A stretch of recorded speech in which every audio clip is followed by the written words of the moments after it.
Bom dia, pessoal.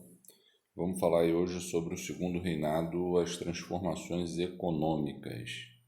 Lembrando que o segundo reinado é todo aquele período que vai de 1840, quando houve o golpe da maioridade, ou, enfim, a lei da maioridade, quando se antecipou a maioridade de Dom Pedro II para que ele assumisse aos 15 anos, lá em 1840, e termina só em 1889, quando foi proclamada a República, né? Um ano depois aí, um pouco mais de um ano depois de ter sido feita a Lei Áurea, em 1888, pela Princesa Isabel. Então, um dos últimos atos do segundo reinado foi a assinatura da Lei Áurea em 1888. Então, já sabemos que a questão da escravidão é um dos temas, da abolição da escravidão e da escravidão é um dos temas mais importantes aí sobre o segundo reinado, ok? Uma outra coisa que também é importante sobre o segundo reinado é a questão do café, né? Então, vou até ler essa parte aí que fala sobre o café, né? Você sabe a origem do café que bebemos? Aí diz: o café é tão popular no Brasil que dá a impressão de ser autenticamente nacional. Porém, não é não, tá, pessoal? O café foi trazido para cá, se eu não me engano, em 1717, que foram as primeiras mudas, né? Se eu não estou enganado, foi nessa data. Entretanto, sua história é anterior à da nação brasileira. Ele surgiu na Idade Média nas terras altas da Etiópia. Especialistas afirmam ainda que a palavra café origina-se do árabe, que eu acho que é kalfa, que significa vinho, o que comprovaria a importância assumida pela planta também no mundo árabe. O café só foi trazido para o Brasil no século XVIII por Francisco Palheta e tornou-se a base da nossa economia até a década de 1930. Foi no segundo reinado que ele ganhou projeção e importância. Nesse capítulo vamos estudar essa e outras mudanças na economia brasileira da época. Okay? Então a gente vai ver aí de que forma que o café alterou a história do Brasil aí nesse contexto do segundo reinado. Beleza? Então, primeira coisa, vamos seguir aí a explicação, depois a gente vai para o texto. Então, primeira coisinha que eu quero que vocês pensem é o seguinte: o café no Brasil ele vai se expandir muito a partir lá de 1850, depois de 10 anos de iniciado o segundo reinado. Por que lá para 1850 que vai haver o boom do consumo do café no mundo? Né? Principalmente por conta da Revolução Industrial. E a Revolução Industrial ela vai fazer com que o café seja mais consumido por duas razões, basicamente.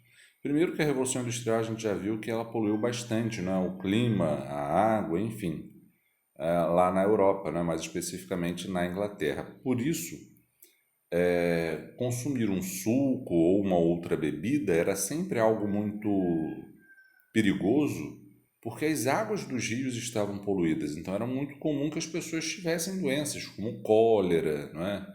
Difteria, etc., por conta da água contaminada. E o café passa a ser mais apreciado, digamos assim, justamente porque para fazê-lo você tem que ferver a água. E ao ferver a água você elimina a maior parte das impurezas que estão nela, né? Então, por conta disso, o café se torna mais popular lá na Europa, por ser uma bebida, digamos assim, mais segura, já que é feito a partir da água fervida, né? Agora, por outro lado, o café também ele passou a ser muito consumido porque ele é estimulante, não é? Ele é cheio de cafeína, claro, né? E a cafeína é um dos maiores estimulantes que existem, não é? Por isso que vende tanto comprimido de cafeína, principalmente para o pessoal que quer estudar e que não tem muito tempo e que precisa dormir menos para estudar e tal. Então, a cafeína é um estimulante no contexto da segunda revolução industrial que estava acontecendo na Europa lá por volta da metade do século XIX, lá por volta de 1850, que é o período que a gente está falando aí do início do segundo reinado.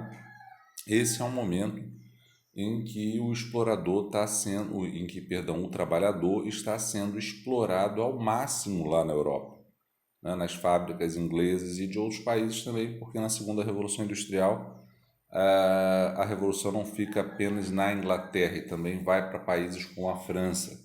E aí esses trabalhadores às vezes tinham uma carga de trabalho de 12, de 14, às vezes 16 horas por dia.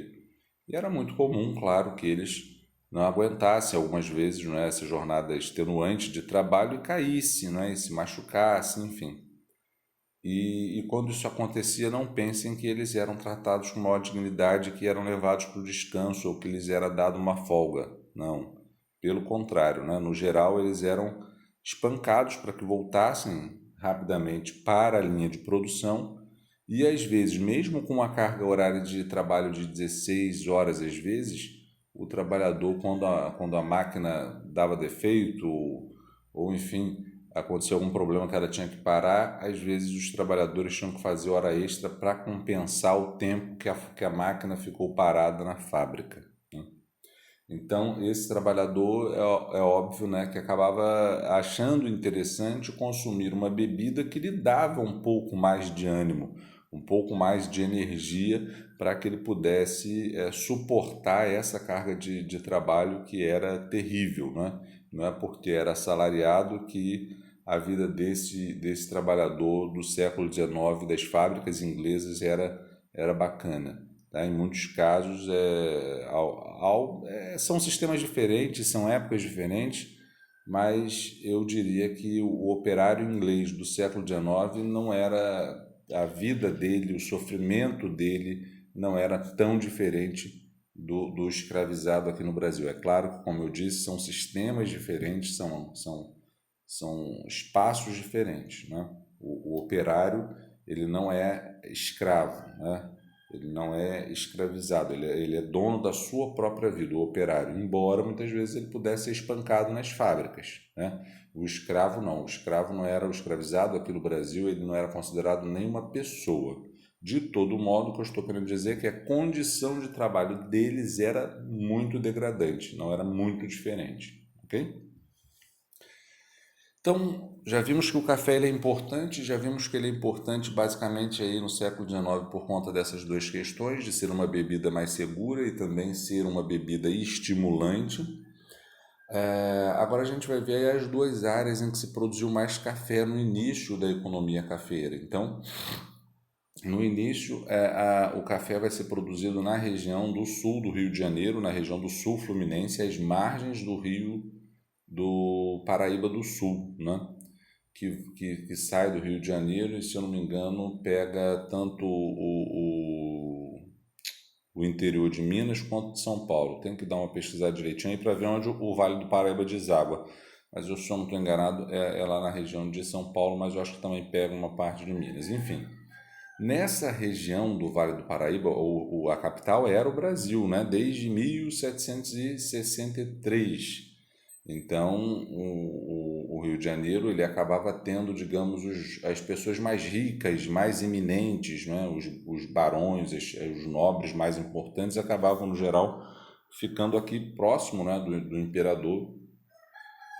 E foi na região do Vale do Paraíba que se encontrou,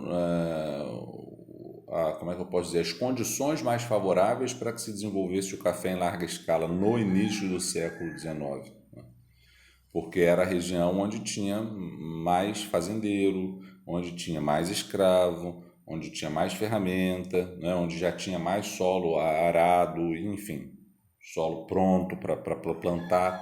Então, na região do Vale do Paraíba vai se desenvolver, primeiramente, digamos assim, né, naquela região, a produção do café, que foi o produto, como eu tenho tentado demonstrar aí, que deu uma salvada, deu uma levantada na economia do Segundo Reinado, que até então estava o Brasil numa situação econômica bem difícil e foi o café que deu uma levantada, porque foi ele que se tornou o principal produto a ser exportado do Brasil, só deixando de ser na década de 30, 40, né? 30 ou 40 do século seguinte.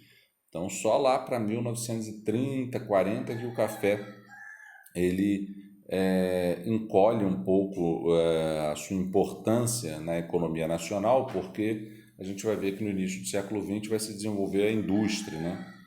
E o café vai diminuir um pouco por conta disso e outros fatores. Bom, então a região do Vale do Paraíba foi a região que primeiro se desenvolveu a produção da cafeicultura. Só que naquela região, por outro lado, né, o relevo ele não era tão favorável, porque quando a chuva desce com muita, né, intensidade da região serrana do Rio de Janeiro, ela vai provocando enchentes e desmoronamento nas regiões que estão naturalmente abaixo da região serrana, como é o caso, por exemplo, da Baixada Fluminense, como é o caso de tantas outras áreas do Rio de Janeiro, e por isso que essa região do Vale do Paraíba, embora tenha sido pioneira na produção de café, logo ela foi uma região decadente, né? Ou seja, que passou a ser ultrapassada por uma outra região que se destacou em importância, né, mais rapidamente, que foi a região do Oeste Paulista, né, por conta de algumas dificuldades, como o relevo, né, como a questão de que no Vale do Paraíba o que se predominava era a mão de obra escrava, que não é tão produtiva quanto a mão de obra assalariada, e no Oeste Paulista os cafeicultores vão utilizar predominantemente a mão de obra do imigrante, embora vale lembrar que já no Vale do Paraíba já se utilizava a mão de obra do imigrante, só que predominava no Vale do Paraíba a mão de obra escrava, que é menos da escravizada, que é menos produtiva, né? E por isso que ela foi, essa região do Vale do Paraíba, uma das regiões que se expandiu primeiro, né, a cafeicultura, mas que também decaiu primeiro. Já na região do Oeste Paulista, o que aconteceu foi o seguinte, a gente vai ver isso aí mais abaixo, mas eu vou deixar para rolar o texto já quando eu fizer a leitura, para ver se eu não esqueci de algum detalhe. Na região do Oeste Paulista já se desenvolveu uma elite cafeeira, digamos assim, com um pensamento mais capitalista, com um pensamento mais moderno, com um pensamento mais progressista. Essa elite do Oeste Paulista percebeu, por exemplo, que o trabalho assalariado era mais produtivo que o trabalho escravo. E gradativamente na região do Oeste Paulista, na região ali de Campinas, de Taubaté, né, do interior de São Paulo de forma geral, os cafeicultores passaram a utilizar com muito mais frequência a mão de obra de imigrantes europeus, né, principalmente italianos, alemães, etc. E isso fez com que na região se produzisse em maior quantidade que na região do Vale do Paraíba. Principalmente porque o solo do Oeste Paulista ele é mais favorável para a produção de café. É uma terra que a gente chama de terra roxa, né? O relevo do Oeste Paulista, a topografia do Oeste Paulista também é mais favorável do que a do Vale do Paraíba, já que é uma região mais plana, não é? E favorece a plantação em larga escala, além de diminuir esse problema da enchente que tinha lá no Vale do Paraíba quando a chuva descia pela região serrana com força, arrancando tudo que vinha embaixo, que eu contei anteriormente. Então, lá no Oeste Paulista, juntou a mentalidade mais capitalista dos fazendeiros, a terra roxa, com uma topografia favorável, né? Isso tudo vai fazer da região a maior região produtora de café do Brasil, ok? E vai fazer com que São Paulo se destacasse economicamente cada vez mais, né? A gente vai ver, inclusive, que foram os cafeicultores paulistas, basicamente, que proclamaram a República e que governaram os 30, 40 primeiros anos da República Brasileira. Só que ainda falta um bocadinho para a gente chegar lá na República. Agora, tem um detalhe. Essa expansão da atividade cafeira para o interior de São Paulo acabou gerando uma série de necessidades pelos cafeicultores, como, por exemplo, a necessidade de construção de ferrovias. E era muito comum que os cafeicultores pedissem ao governo, né, para atender os seus interesses e construir as tais ferrovias para facilitar a exportação de café para o exterior. Mas o Dom Pedro quase sempre se negava a atender os interesses das oligarquias cafeeiras, né? Porque ele estava até mais ligado ou comprometido com as oligarquias tradicionais, aquelas oligarquias mais antigas que produziam açúcar, principalmente açúcar e algodão também, né? Então, o Dom Pedro II, o grande erro talvez dele, né, para muitos historiadores, o grande erro dele foi, digamos assim, dar pouca importância para essa oligarquia cafeeira, para essa elite cafeeira que se desenvolvia ali no Oeste Paulista e que se tornaria bastante importante e que não teve a devida atenção por parte do imperador e por isso até se tornou tão opositora, né? Essa elite cafeicultora se tornou tão opositora ao Dom Pedro, não por uma questão puramente ideológica, né? Mas principalmente porque o imperador não fez muitos esforços para atender os interesses dessa elite cafeeira, que, chateada, que insatisfeita, acabou deixando Dom Pedro na mão e acabou se tornando republicano, né? Defensor dos ideais republicanos. Bom, agora a gente vai falar um pouco aí sobre a imigração para o Brasil. A gente já viu que a partir de 1850, com a Lei Eusébio de Queiroz, com o fim do tráfico internacional de escravos para o Brasil, ficou óbvio que a escravidão no Brasil iria acabar, era apenas uma questão de tempo. Por que isso? Porque morria mais escravo do que chegava, né?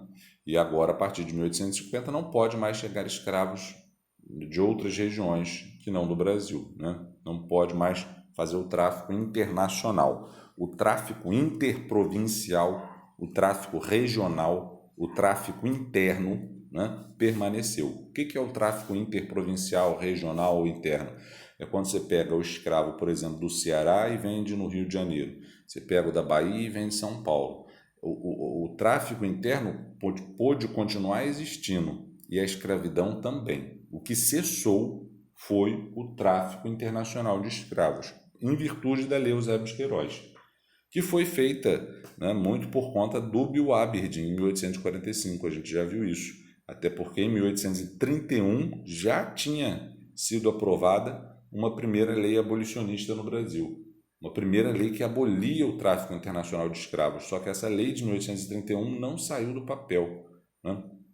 E aí o governo teve que fazer uma nova lei, a Lei Eusébio de Queiroz, essa sim pôs fim ao tráfico internacional de escravos para o Brasil. E isso fez com que as elites brasileiras traçassem, a partir de 1850, estratégias para substituir a mão de obra escrava. E uma dessas estratégias foi o convite a imigrantes europeus para vir para o Brasil. O que os cafeicultores começaram a fazer foi enviar representantes do governo brasileiro para a Europa para convidar pessoas, né, lá da Itália, da Alemanha, etc., para vir para o Brasil para trabalhar aqui, prometendo que aqui havia oportunidade, havia emprego, havia melhor condição de vida, etc. E lá na Europa do século XIX, da segunda metade do século XIX, a situação era braba, né, por conta da Revolução Industrial, tinha muito desempregado, né, também tinha a questão, vai ter um pouco mais tarde, em 1870, uma guerra na Itália e outra na Alemanha para a unificação desses países. Então, os mais pobres, os mais afetados por todo esse problema que está acontecendo na Europa, vão querer vir para a América, né, em busca de sonhos aí, de terras, de prosperidade, etc. E muitos vão vir para o Brasil com a promessa de que aqui tinham muito melhores condições para viver eles e a família deles. Muitos vinham e prosperavam, outros vinham e se ferravam porque trabalhavam nas lavouras de café, de forma que os barões de café, os fazendeiros do café, tratavam esses imigrantes de forma muito semelhante a que tratavam os escravos. E até mesmo a antiga Alemanha, a Prússia, chegou num dado momento a proibir que os seus cidadãos fossem, né, trazidos para o Brasil, que migrassem para o Brasil, né, diante de tantas notícias que saíam daqui relatando a degradação, a desumanidade que era a vida do imigrante nas fazendas de café e até mesmo nas fábricas ou em outras atividades econômicas. Mas o fato é que no segundo reinado a imigração europeia vai se tornar um fator importante, muito até por conta do preconceito das elites brasileiras que não queriam usar os ex-escravos como trabalhadores assalariados, né? Porque consideravam que tudo que vinha da África era inferior, que tudo que estava associado ao negro era inferior, e por isso queria, né, trazer pessoas da Europa, porque a Europa é tida como superior, é tida como mais evoluída, né? Enfim. E aí uma coisa importante é o seguinte, quando se faz a Lei Eusébio de Queiroz, no dia seguinte, em 1850, se faz a Lei de Terras. A Lei de Terras, ela muda o sistema de posse de terras no Brasil. Até 1850, você podia ocupar uma terra que não era de ninguém, cercar, criar um animal, plantar alguma coisa, e você depois pagava os impostos da propriedade e virava o dono dela, né? Após 1850, não. Após 1850, todas as terras desocupadas passaram a ser propriedades do Estado e para você possuí-la, tinha que comprar. Preço à vista, pagamento era geralmente num valor alto, para dificultar o acesso à terra por parte dos pobres, por parte dos ex-escravos, por parte dos imigrantes, né? Para que eles não concorressem com os ricos proprietários. Olha só a mentalidade da elite brasileira. Ao invés dela tentar garantir uma melhor condição de vida para esses ex-escravos, para que eles pudessem se integrar na sociedade, para que eles pudessem virar cidadãos, né? E não um problema social, as elites brasileiras, logo após abolir o tráfico internacional de escravos, criam um jeitinho para dificultar, se não para impedir o acesso à terra por parte dos ex-escravos e dos pobres em geral e para forçá-los a vender a sua força de trabalho, né, barata para os grandes fazendeiros. O medo era de que esses pequenos proprietários pudessem concorrer com os grandes fazendeiros brasileiros, né? Era esse o medo. E por isso foi feita a lei de terras, para impedir a ocupação das terras mais interessantes para as elites, e por isso mesmo os ex-escravos, os pobres em geral, a partir dessa data de 1850, tiveram que ocupar as terras mais distantes, aquelas em que o governo não iria reclamar, né? Dando origem às primeiras favelas, né? Por isso a Rocinha, a maior favela do Brasil, e aliás eu acho que da América inteira, ou da América do Sul, é lá em São Conrado. Procurem saber onde era São Conrado em 1850. Quer dizer, era no mesmo lugar, né? Mas era um lugar muito mais distante do que é hoje. E as pessoas iam para lá justamente porque sabiam que lá o Estado não iria reivindicar o território com base na lei de terras. Ok? Bom, por último, o que tem que falar é sobre a tarifa Alves Branco. A tarifa Alves Branco, ela foi feita em 1844 para aumentar a arrecadação de impostos no Brasil. Ela elevou os impostos sobre os produtos importados. Isso deixou a Inglaterra muito chateada, porque a Inglaterra pagava 15% de impostos para exportar para o Brasil. A partir de 1844, ela passou a pagar no mínimo 30% e até 60%. Se o produto, por exemplo, vamos supor que se quisesse importar da Inglaterra sapato. Existia fábrica de sapato no Brasil? Vamos supor que existisse. Então você tinha que pagar 60% para importar um sapato inglês. Se não tivesse fábrica de sapato no Brasil, aí você pagava menos, pagava 30%. De todo modo, a Inglaterra ficou muito chateada, porque ela estava acostumada a pagar 15%, e aí por isso que no ano seguinte, em 1845, ela aprovou o Bill Aberdeen, a lei que dava à Inglaterra o direito de aprisionar navios que realizassem o tráfico negreiro em qualquer lugar do mundo. E, como consequência do Bill Aberdeen, foi feita a Lei Eusébio de Queiroz. E, em consequência da Lei Eusébio de Queiroz, foi feita a Lei de Terras para dificultar o acesso à terra por parte dos ex-escravos e pobres em geral. Então, digamos que toda a origem dessa problemática seria lá na tarifa Alves Branco, que a gente deveria, inclusive, ter falado primeiro. Tarifa Alves Branco, Bill Aberdeen, Lei Eusébio de Queiroz, Lei de Terras. Ok? A tarifa Alves Branco foi para elevar a arrecadação de impostos alfandegários no Brasil, já que a situação econômica era bastante difícil. E essa tarifa Alves Branco ela acabou estimulando a produção industrial no país, já que ela fez com que os produtos importados estrangeiros se tornassem mais caros. Então a tarifa Alves Branco, sem querer querendo, digamos assim, ela estimulou o desenvolvimento industrial no Brasil, porque encareceu o preço do produto importado. Então antigamente se dizia que a principal função da tarifa Alves Branco era estimular a produção industrial. Hoje, os historiadores têm visto que isso é um equívoco, que não é por aí. Hoje, tem-se dito que a tarifa Alves Branco tinha como maior função aumentar a arrecadação de impostos, né?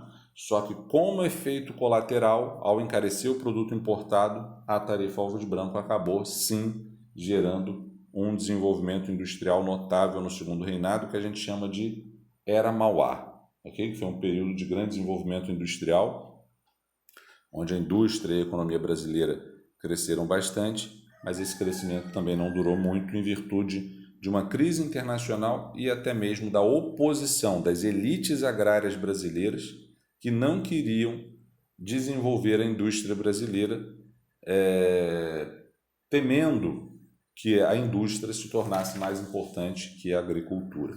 Okay? Então vejam a mentalidade da nossa elite. Ela, com medo de que a indústria se tornasse mais iminente que a agricultura, ela acaba impedindo ou dificultando aí o desenvolvimento industrial da era Mauá, que a gente viu, que a gente comentou, que foi esse período do segundo reinado que teve um grande desenvolvimento industrial. Bom, vou dar uma lida agora no texto, aí da página 23, para ver se eu não esqueci alguma coisa, e se tiver alguma dúvida, só depois colocarem lá no post.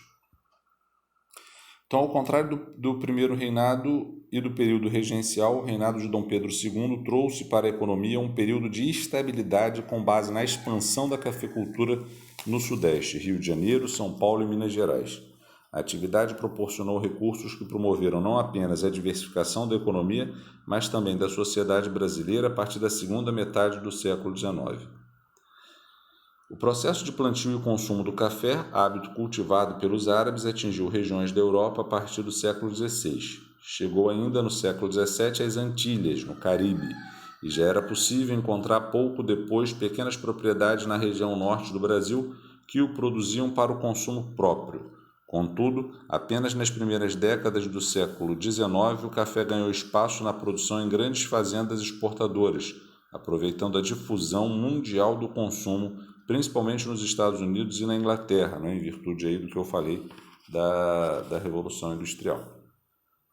Estima-se que entre 1830 e 1840 o café tenha ocupado o posto de principal produto de exportação brasileiro. Ao que tudo indica, no começo, os recursos para implantar uma fazenda se originaram principalmente da poupança obtida com a grande expansão do comércio após a vinda de Dom João VI para o Brasil.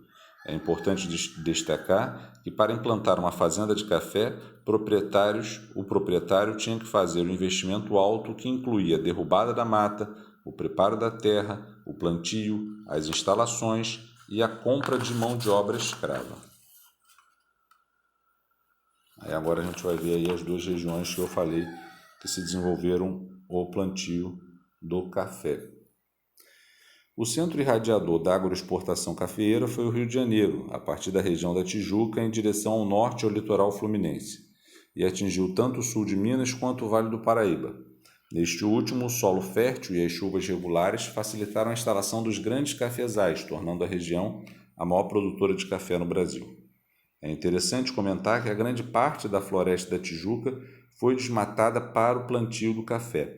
A destruição provocou a redução brusca da quantidade de água disponível na cidade por conta do esgotamento dos rios como o Carioca. Esse fato obrigou Dom Pedro II a ordenar o replantio da floresta da Tijuca a partir de 1861. Uma atitude louvável, mas não porque ele era bonzinho, né? Mas porque ele viu a bobagem que foi causada ao desmatar a floresta para plantar café. A rápida expansão da cafeicultura é explicada pela simplicidade do processo de produção, principalmente quando comparado aos engenhos açucareiros. Foi imprescindível para a propagação da cafeicultura no Vale do Paraíba a grande oferta de pessoas escravizadas por conta da decadência da mineração, de mulas utilizadas para o escoamento da produção e da proximidade do porto do Rio de Janeiro. Por isso até que lá na região do Oeste Paulista se desejava tanto a construção de ferrovias, porque a região do Vale do Paraíba, a região do Oeste Paulista, que desejava tanto a construção de ferrovias, está mais distante do litoral do que a região do Vale do Paraíba, que está um pouco mais próximo aí do porto do Rio de Janeiro. Fica claro que essa primeira grande área produtora de café optou pelo tradicional sistema de plantation, outrora utilizado pela lavoura açucareira. Plantation é o grande latifúndio, é a grande plantação. A projeção do café no Vale do Paraíba deu origem a um abastado grupo econômico, os Barões do Café, do Vale do Paraíba, que controlavam o Partido Saquarema e transformaram-se em uma das principais bases políticas de Dom Pedro II. Agora vamos falar aí do Oeste Paulista. O desmatamento desordenado e a consequente erosão em terrenos montanhosos foram aos poucos deteriorando a produção de café no Vale do Paraíba. Ao mesmo tempo, a Lei Eusébio de Queiroz reduzia a oferta de mão de obra escrava disponível, como a gente comentou. Os problemas na região, a partir da década de 1850, foram acompanhados pela expansão da atividade para o interior de São Paulo, a partir de Campinas, atingindo regiões como Jundiaí, Itu, Sorocaba, Araraquara e Ribeirão Preto. Nessas áreas, o terreno, mais plano que o Vale do Paraíba, combinou-se à fertilidade da terra roxa, fruto da decomposição de material vulcânico. Assim, a partir da década de 1870, o Oeste Paulista transformou-se na principal área de produção, demandando melhoramento do sistema de transportes devido à distância em relação ao litoral. Muitos fazendeiros associaram-se para construir ferrovias como a Santos Jundiaí e a Itu Campinas. O Porto de Santos projetava-se como grande porto exportador em detrimento do Porto do Rio de Janeiro, do Porto da capital. E, como eu disse, essas ferrovias construídas para ligar o Oeste Paulista ao Porto de Santos, no geral, foram construídas pelos próprios fazendeiros, já que o Dom Pedro não tinha muito interesse, em atender às reivindicações desses fazendeiros. Como visto anteriormente, a Lei Eusébio de Queiroz extinguiu o tráfico negreiro no Brasil após fortes pressões inglesas. Porém, a expansão da cafeicultura tornava grave a necessidade de mão de obra, levando produtores a buscarem alternativas com a mão de obra imigrante. Como em 1850 o Oeste Paulista apresentava-se em forte projeção, coube aos cafeicultores da região tomarem as primeiras iniciativas para a vinda desses imigrantes. Na Europa existiam diversos fatores responsáveis pela saída dos imigrantes. Então, na Europa, como eu disse, as coisas estavam instáveis, já que havia muito desemprego e guerras, como na Itália e na Alemanha. Conflitos como as guerras da unificação italiana e alemã, somados à falta de empregos, às péssimas condições de trabalho nas fábricas europeias e à mecanização da agricultura, dispersaram famílias inteiras em busca de uma oportunidade de projeção social no Brasil. A aparente oferta de terras livres no Brasil, em comparação com a realidade do saturado campo europeu, alimentava o sonho de imigrantes desbravadores. Entre os imigrantes que vieram para o Brasil estavam principalmente italianos, alemães, portugueses e espanhóis. O pioneiro na introdução da mão de obra imigrante foi o senador Nicolau Campos Vergueiro, que trouxe imigrantes alemães e suíços para sua fazenda em Ibicaba, São Paulo. Vergueiro pagou a viagem dos imigrantes para o Brasil e eles deveriam assumir o compromisso de cultivar, colher e beneficiar o café, sendo os lucros repartidos com os trabalhadores. Assim nasceu o sistema de parceria, que no final acabou não dando muito certo também, já que esses imigrantes eram obrigados a comprar o produto que eles consumiam das vendas dos fazendeiros, na mercearia dos fazendeiros. Entretanto, ao chegar ao Brasil, o imigrante padecia de problemas variados, como os altos juros que corrigiam o valor emprestado para o pagamento da viagem. Isso contribuía para o endividamento do imigrante, que era frequentemente obrigado a comprar os produtos de que necessitava no armazém da fazenda, como eu acabei de dizer, geralmente a preços superfaturados. Além disso, muitos latifundiários mantinham a velha mentalidade escravocrata, castigando às chibatadas as infrações dos trabalhadores. Como eu disse, muitos fazendeiros acabavam ainda tratando os imigrantes como se eles fossem escravos, ao ponto que países como a Prússia, a antiga Alemanha, proibiu que os seus cidadãos viessem para cá. Desse modo, os camponeses da fazenda de Campos Vergueiro revoltaram-se contra tais agravos. Diante da ineficácia do sistema de parceria, o governo imperial resolveu subsidiar a imigração para o Brasil. A viagem era paga pelo governo, minimizando a escravidão por dívida gerada pelo sistema de parceria, já que quando o imigrante ficava endividado com o dono da fazenda, ele virava meio que um escravo por dívida, já que não podia deixar a fazenda enquanto não pagasse o que devia.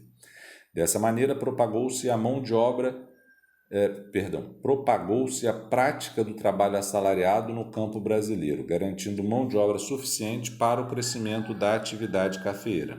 Ao optar pelo imigrante europeu, o Estado brasileiro assumia a estratégia de, em poucas gerações, embranquecer a população brasileira, que à época apresentava um grande contingente de indivíduos negros e pardos nos grandes centros urbanos. Então, a estratégia de utilizar o imigrante europeu e não o próprio sujeito que tinha sido escravizado aqui no Brasil como trabalhador assalariado é uma lógica de embranquecimento da sociedade, uma lógica altamente racista. Em 1850, o Congresso Brasileiro aprovou a Lei de Terras, que regulamentava a compra e a venda da propriedade fundiária, substituindo o velho sistema de concessão de seis-marias. A aquisição de terras, a partir de então, só poderia ser feita pela compra, o que trazia ao campo brasileiro as práticas capitalistas modernas. Por outro lado, a Lei de Terras conservava a velha estrutura fundiária, uma vez que tanto imigrantes quanto ex-escravizados estavam impedidos de invadir as terras ditas devolutas, desocupadas, além de dificilmente possuírem capitais suficientes para aquisição, né? Já que, como eu disse, elas eram vendidas a um preço alto e o pagamento era à vista. Ok? Em 1844, visando aumentar a arrecadação de impostos alfandegários no Brasil, o ministro da Fazenda, Manuel Alves Branco, elevou as tarifas alfandegárias de 15% para 30% caso o produto importado não apresentasse similares produzidos no Brasil. Se possuísse similar, a tarifa poderia atingir até 60%, e isso, como eu disse, desagradou muito a Inglaterra e, por isso, um ano depois, ela aprovou o Bill Aberdeen, né, para pressionar o Brasil a abolir o tráfico de escravos. Porém, a tarifa Alves Branco ela foi positiva, porque ao encarecer o produto importado, ela estimulou o desenvolvimento do produto nacional aqui no Brasil, fazendo com que no Brasil do Segundo Reinado se desenvolvesse um período que a gente chama de Era Mauá, ou de surto industrial da Era Mauá, que é um período de grande desenvolvimento industrial que aconteceu na década de 50, 60 e 70. Porém, lá para a década de 70 do século XIX, esse crescimento acabou deixando de existir em virtude de uma crise internacional, como eu já adiantei, e também da oposição das elites agrárias brasileiras a esse desenvolvimento industrial que vinha acontecendo no Brasil. Bom, para acabar e a tempo de postar para vocês, a partir da segunda metade do século XIX, o Brasil conhecia um momento de crescimento da atividade industrial, principalmente para a produção de alimentos e tecidos, até por conta da quantidade de imigrantes que vieram para cá.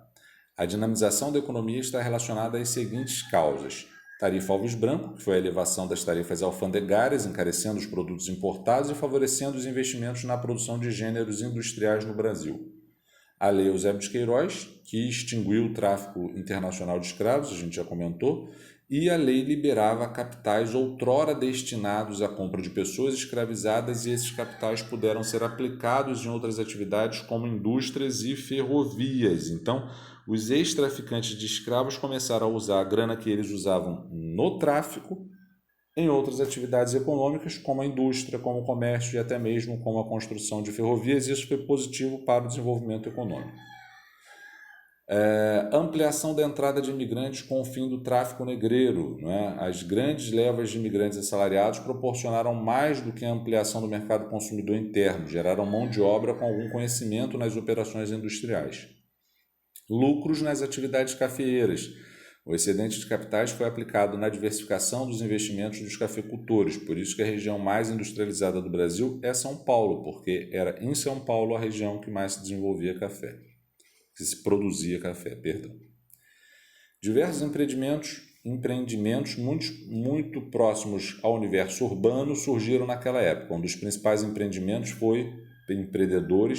foi Irineu Evangelista de Souza, o Barão de Mauá. A infância pobre contrastava com a convicção da importância da diversificação dos capitais investidos, já que Mauá atuou em diversas frentes. Como exemplo de sua atuação, pode-se citar a criação do primeiro estaleiro na América do Sul, o estaleiro Mauá, aqui no Rio de Janeiro, em Niterói, a Companhia de Iluminação a Gás do Rio de Janeiro, a Companhia de Navegação a Vapor do Rio Amazonas e o Banco Mauá e Companhia, além de ferrovias como a Rio Petrópolis e a Santos Jundiaí, que foram criadas por iniciativa do próprio Mauá.